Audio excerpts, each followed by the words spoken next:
사람에게는 장점과 약점이 있습니다.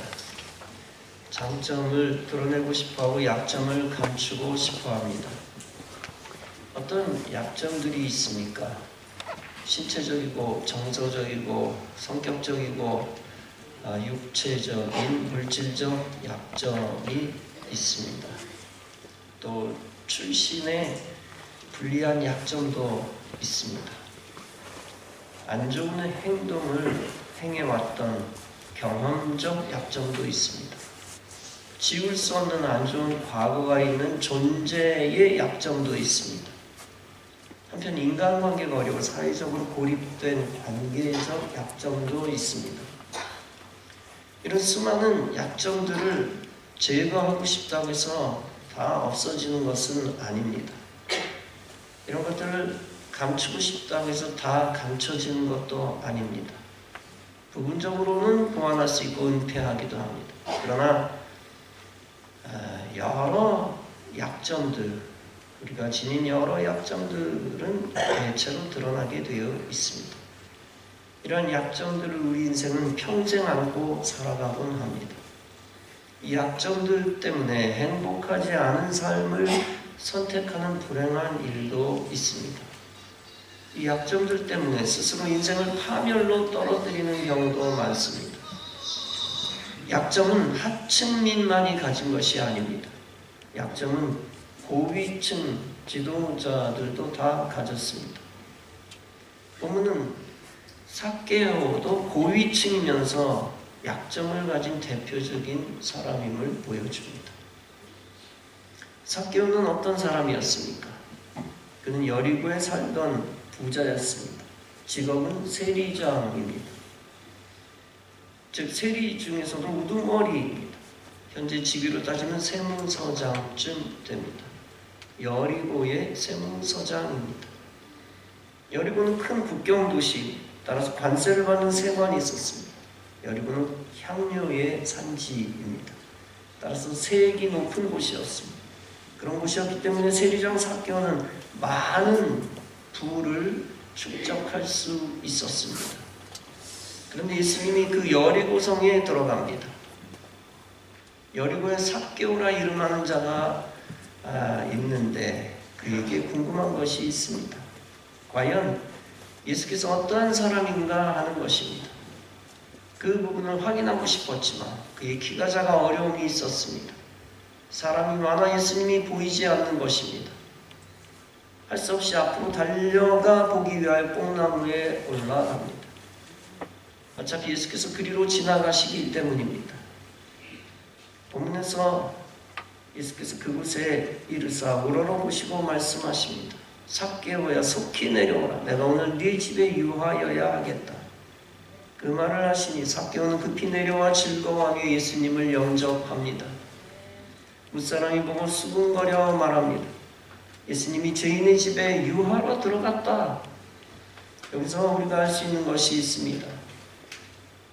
사람들이 삭개오를 죄인 취급하며 싫어했다는 것입니다. 삭개오는 세관, 즉 세리들의 우두머리였습니다. 세관들은 백성들이 내는 세금을 거두어 로마 정부에 다시 바쳤습니다. 즉 세금 전달의 중간 역할을 했습니다. 그 과정에서 세리들은 서민들로부터 불법으로 세금을 징수했습니다. 심지어 세리 자신들이 세금을 소유하기도 했습니다. 따라 세리들은 백성들을 착취하는 면허증을 가진 강도였습니다. 삭개오는 이런 과정을 거쳐 부자가 되었을 것으로 여겨집니다.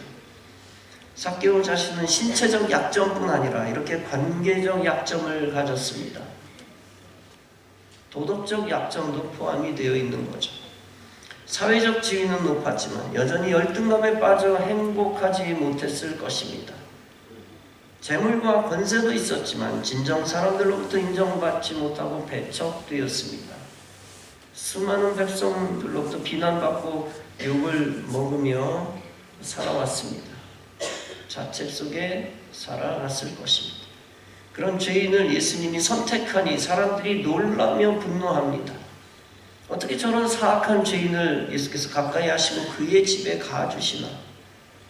예수님이 삭개오 집을 신방하시니 사람들이 더 미워했을 것입니다. 삭개오가 서서 주께 여쭙습니다. 주여 보시옵소서, 내 소유의 절반을 가난한 자들에게 주겠습니다. 만일 네 것을 토색한 일이 있으면 4배나 갚겠습니다. 그 말을 들으시고 예수께서 말씀하십니다. 오늘 구원이 이 집에 이르렀으니 이 사람도 아브라함의 자손이니로다. 인자가 온 것은 잃어버린 자를 찾아 구원하려 함이니라. 삭개오는 소망이 없던 사람이었습니다. 죄인 취급받고 유대인들로부터 배척당한 약점을 가진 자였습니다. 그러나 그는 약점을 가졌지만 하나님의 아들 예수님을 사모했습니다. 자신의 자존심을 다 버리고 예수님을 보려고 애를 썼습니다. 이렇게 약점 가지고 자존심을 내버린 삭개오를 예수님이 품으셨습니다. 그리고 그에게 은혜의 기회를 주셨습니다. 그가 그의 약점과 열등감을 느끼지 못할 정도로 큰 은혜를 받았습니다. 이 사람도 아브라함의 자손이로다 라는 선포를 듣습니다. 사람들은 삭개오가 아브라함의 자손이 아닌 줄 알았습니다. 구원과 관계없는 자인 줄 알았습니다. 아마 삭개오 자신도 구원을 포기하고 있었는지 모릅니다. 그저 성격적 약점 가지고 분노와 증오를 갖고 살았을 것입니다. 그때 예수님은 사람들이 예상을 뛰어넘는 말씀을 하십니다. 즉 삭개오도 구원받은 자다라는 선언입니다. 바로 그 선언으로 삭개오는 불가능해 보였던 천국 시민권을 얻습니다.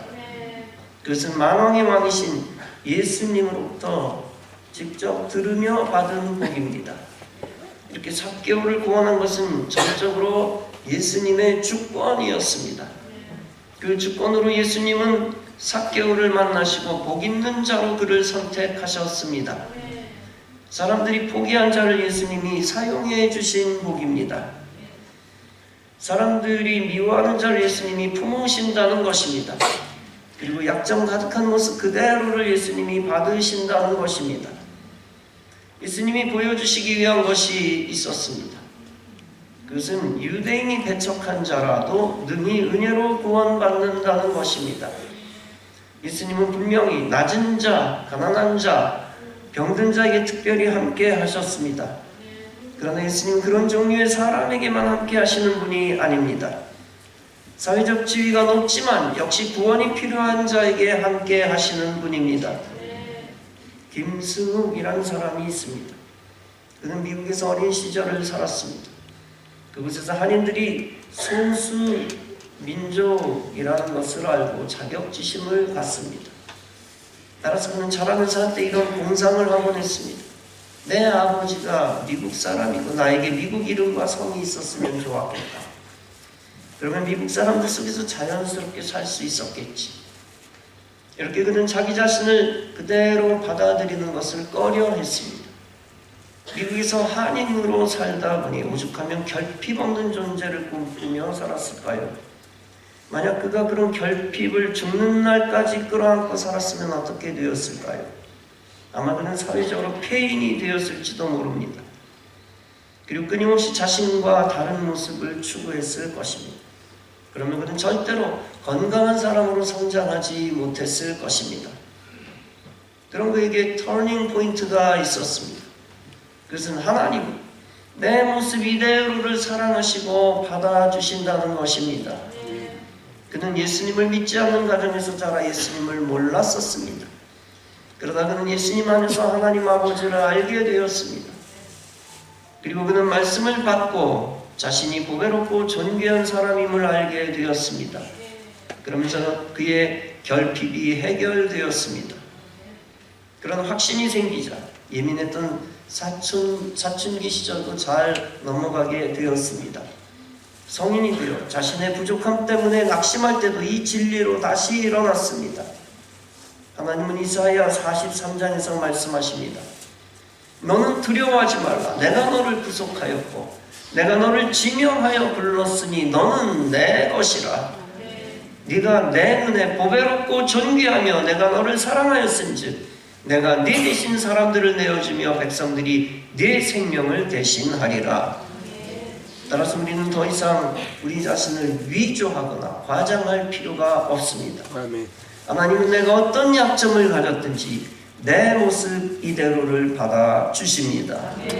이 진리가 나를 자유롭게 하며 담대하게 합니다. 부흥사 무디가 부흥회를 마쳤습니다. 그러자 한 소녀가 달라와 신앙 상담을 했습니다. 무디는 성경을 읽으라고 권했습니다. 그러나 그 소녀는 성경 자체를 읽을 능력이 없었습니다.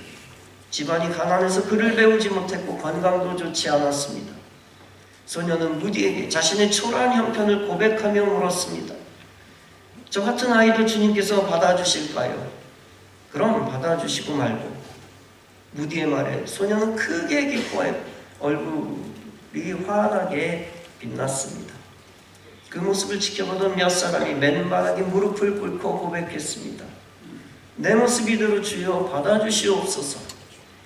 해밀턴 여사가 그 숭고한 모습을 바라보며 조용히 시를 써 내려갔습니다. 주의 크신 역사를 이루기 위하여 연약한 우리를 받으시옵소서.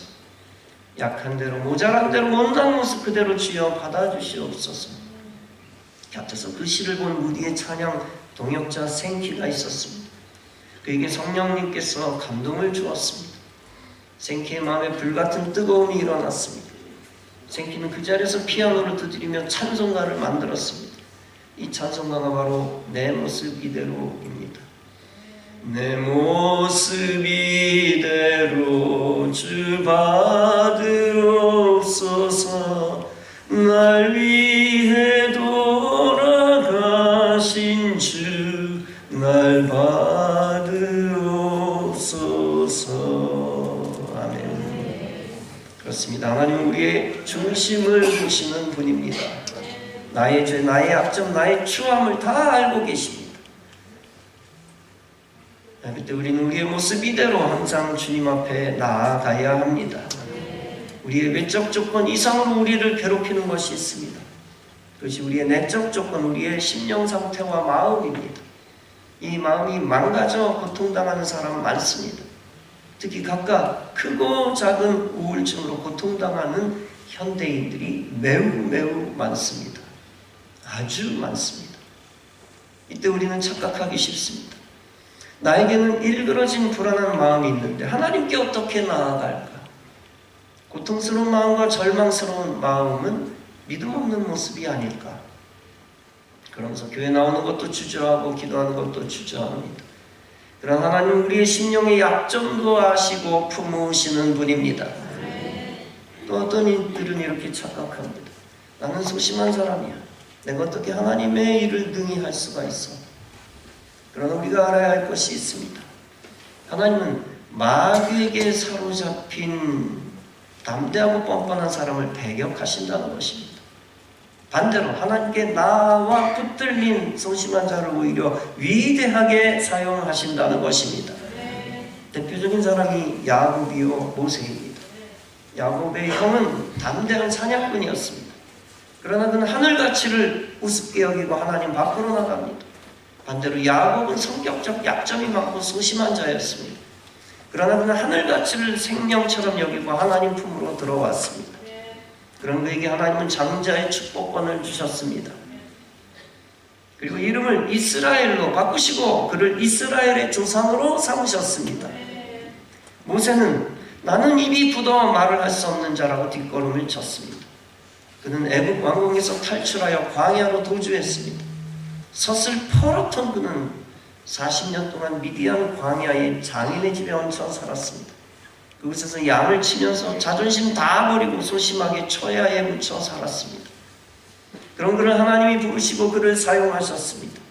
그를 성경 역사에서 가장 위대한 이스라엘 해방 역사의 지도자로 삼으셨습니다. 역사의 위대한 인물들 중에 우울증으로 고생하던 사람들이 있습니다. 그중 한 사람은 윈스턴 처칠입니다. 귀족 집안에서 자랐습니다. 그러나 그는 어릴 때부터 마음속에 늘 불안과 외로움을 안고 살았습니다.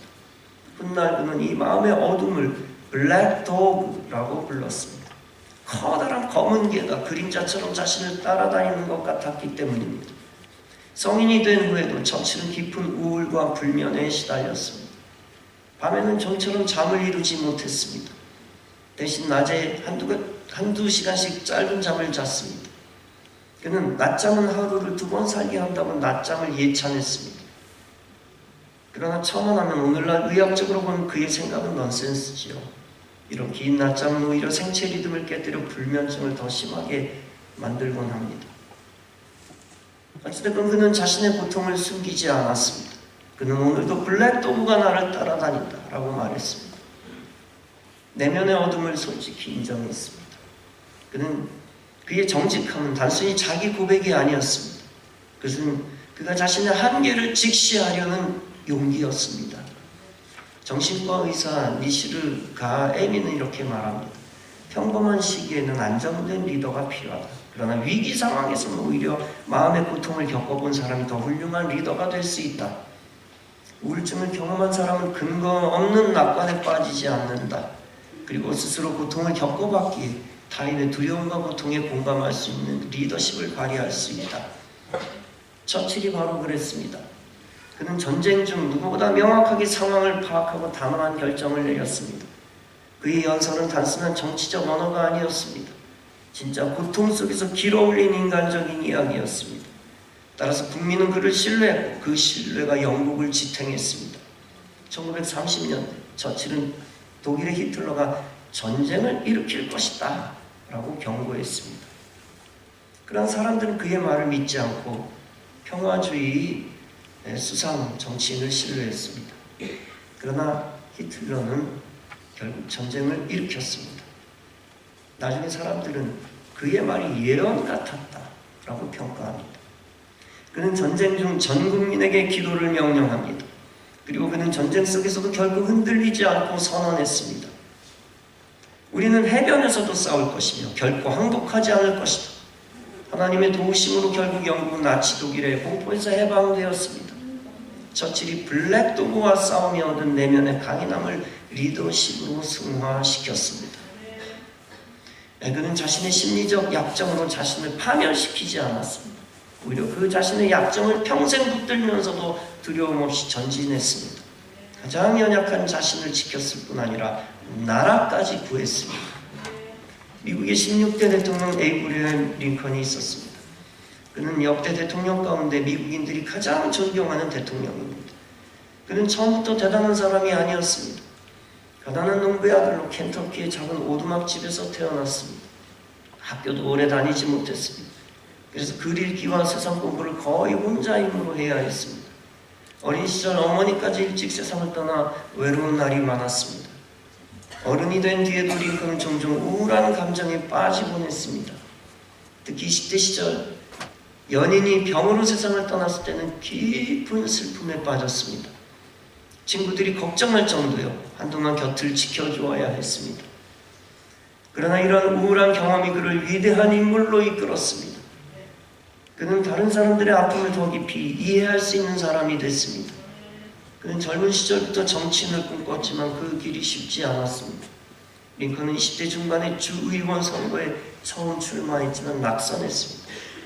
그러나 2년 뒤 다시 도전에 당선됐습니다. 이후에 미국 연방 하원 의원에 당선됐습니다. 그러나 계속 승승장구한 것은 아니었습니다. 상원의원 선거에서는 2번이나 떨어졌습니다. 그 후 대통령 후보가 되기 전까지 그는 주목받는 인물이 아니었습니다. 1860년 링컨이 마침내 미국 대통령으로 당선됐습니다. 그때 미국은 노예제를 둘러싸고 남부와 북부가 심각한 갈등을 벌였습니다. 링컨은 남북전쟁이 아픈 시기에도 국민에게 희망과 위로의 말을 전했습니다. 특히 1863년 게티스버그 전투에서 희생된 병사들을 기리는 연설은 미국 역사에서 가장 감동적인 연설로 남아 있습니다. 많은 사람이 묻습니다. 그렇게 우울했던 링컨이 어떻게 대통령이 될 수 있었을까? 링컨의 삶을 연구한 작가 조슈아 생크가 있었습니다. 그는 자신의 저서 링컨의 우울에서 이렇게 말합니다. 링컨은 자신의 아픔과 싸우기보다는 그것과 함께 살아가는 방법을 배웠다. 이처럼 링컨은 자신의 슬픔을 없애려고만 하지 않았습니다. 오히려 그 감정과 함께 살아가며 더 깊은 사람이 되었습니다. 그리고 다른 사람들을 더 따뜻하게 이해할 수 있게 됐습니다.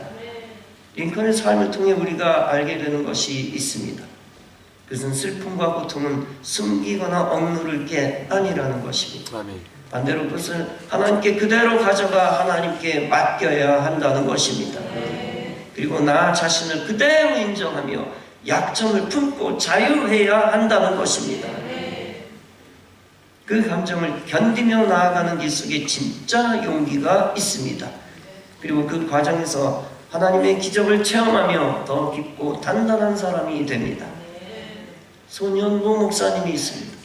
그는 부산에서 가장 부흥한 교회 중 하나, 세계로 교회 담임 목사님입니다. 작년 세이브 코리아를 주도하여 전국 기독교인 수십만 명을 모았습니다. 그로 인하여 차별금지법 등 악법을 막아냈습니다. 그는 공산 정권이 권력을 잡으면 기독교는 탄압을 받는다고 예견했습니다. 그의 예언은 맞아 들어가고 있습니다. 그러나 그는 악한 권세에 의해 구속되어 지금 감옥에 있습니다. 감옥에 있는 29일 동안 책 한 권을 썼습니다. 12번의 음성과 12번의 환상이라는 책입니다. 그는 어렸을 때 자존감을 세울 수 없는 최악의 환경에서 자랐습니다. 4살 때 아버지가 사망하고 둘째 부인인 어머니는 과부로 아이 넷을 키웠습니다. 어머니는 친척 할머니 작은 방 한 칸을 빌려 그냥 살았습니다. 그냥 헛간이었고 흙 벽에다 종이 발라 거처를 꾸렸습니다. 누나는 초등학교 졸업 후 13살에 바로 남의 집 직모로 들어갔습니다. 작은 누나와 형도 공장으로 일하러 갔습니다. 매일 필요한 돈을 이웃에게 빌려야 했고 죽지 않기 위해 살았습니다. 어머니는 등골이 빠진다, 허리가 끊어진다, 끊어질 것 같다는 말을 매일 입에 달고 살았습니다. 처음에는 교회 갔는데 그곳에서 중고등부 임원 회계를 맡았습니다. 그러나 그때 1,500원 회비를 떼어먹고 교회와 멀어졌습니다. 그런데 산초를 따다 바위에 깔려 사고가 나 일어날 수 없었습니다. 그는 교회 돈 떼어먹은 것으로 벌받는 줄 알았습니다. 어머니는 너 하나 믿었는데 네가 죽게 됐다고 대성통곡했습니다. 그때 소년보는 하나님께 기도했습니다.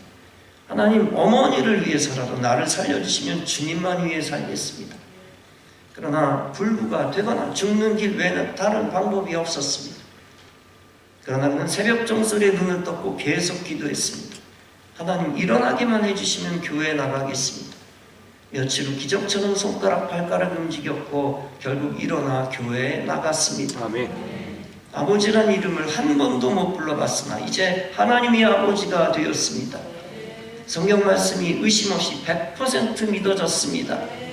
고등학교 입학을 앞두고 기도원에서 열리는 집회에 참여했습니다. 어른들 집회였지만 강대상 맨 앞에 앉아 예배 드렸습니다. 그리고 밤에는 이끼 뜯어 바위에 깔고 목이 쉬어라 기도했습니다. 그리고 결단했습니다. 하나님, 나에게도 능력 주십시오. 우리 가족 전부 예수 믿게 해주십시오. 고등학교 올라가면 3년 동안 매일 새벽 기도하겠습니다. 그런 그에게 하나님은 계속 기적 위에 기적을 주셨습니다. 불신자들이 들으면 도저히 믿을 수 없는 기적들을 체험했습니다. 그는 어린 시절 눈물만 흘리고 자랐으나 절묘한 하나님의 은총을 받았습니다. 그 후 장차 기독교의 불모지 부산에서 위대한 하나님의 그릇이 됐습니다. 이제 부산뿐 아니라 전국 기독교에 영향을 주었고 구국에 큰 역할을 했습니다. 사랑하는 성도 여러분, 말씀을 줄여 마무리합니다. 우리의 처지와 모습이 어떠하든지 절망 속에 빠지지 마시기 바랍니다. 우리의 모습을 십자가 그늘 밑에 그대로 가지고 나오시기 바랍니다. 그러면 하나님은 우리의 모든 것을 다 받으시고 품으실 것입니다. 우리에게 용기와 자유를 주시고 우리의 약점까지 사용하실 것입니다. 그 가장 연약한 자를 통하여 가장 위대한 하나님의 일을 이루실 것입니다. 여러분의 시작이 미약하였어도 여러분의 나중은 신이 창대할 것을 믿으시기 바랍니다. 그 믿음 갖고 주님이 여러분을 받으실 때 여러분 자신도 여러분을 인정하시기 바랍니다. 오직 주님께 내어 맡기고 주님으로부터 힘과 도움을 얻어 인생길에서 신앙적 승리를 거두는 성도 여러분 다 되어주시기를 주님의 이름으로 축원합니다. 아멘. 기도하시겠습니다.